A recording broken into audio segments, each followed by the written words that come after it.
Hi, I'm Harold Gutmann. I cover North Carolina. I'm here with Steve Wiseman, who covers Duke, and welcome to Our Game, a video production by the Durham Herald-Sun, where we talk about our game in the state of North Carolina, which is, of course, college basketball. Another big week to talk about. North Carolina up their win streak to 4 games with home wins over North Carolina State and Maryland. Duke played perhaps the game of the season so far at Syracuse, dropped that one in overtime, and came back with the win against Wake Forest. Let's start with Duke. They made a lineup change that was pretty significant over the past week.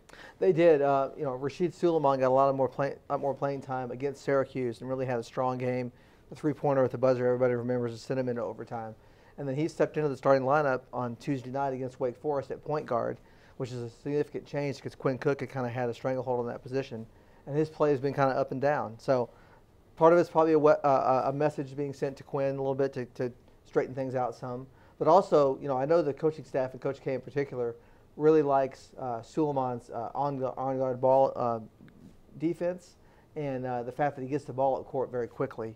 Okay. And he's been making better decisions. Now, earlier in the year, Rasheed was the one that was kind of struggling, not getting playing time. Right. So it all kind of goes in cycles. But right now, that's the formation that Duke's going with. Yeah, it's interesting. Duke made a change. North Carolina kind of solidified their starting lineup during this winning streak. Leslie McDonald and Kennedy Meeks at center have been starting throughout the last couple of weeks. And I think a big key has just been a big key in the win streak, besides not having to play at Syracuse and stuff like that, is they found like third and fourth options on scoring. Like Leslie McDonald had 20 points against NC State. That was a season high for him, and the first time he led the team in scoring. And his three-point shot still isn't falling probably as consistently as anybody would like, but he started driving to the basket. He even tried dunking once. He missed it, but at least it showed how aggressive he could be.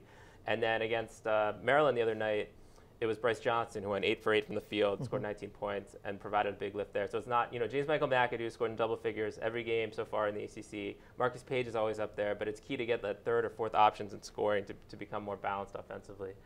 Now we're going to look ahead a little bit. This weekend, Duke's got Boston College. What are you looking for there? Well, again, kind of like the Wake Forest game. They had such an emotional game against Syracuse. It was a loss, and then the Carolina game's up next, so the old trap thing, you can't go in there. And Boston College can be a tough place to play because there's not much of a crowd usually. The atmosphere is a little dim.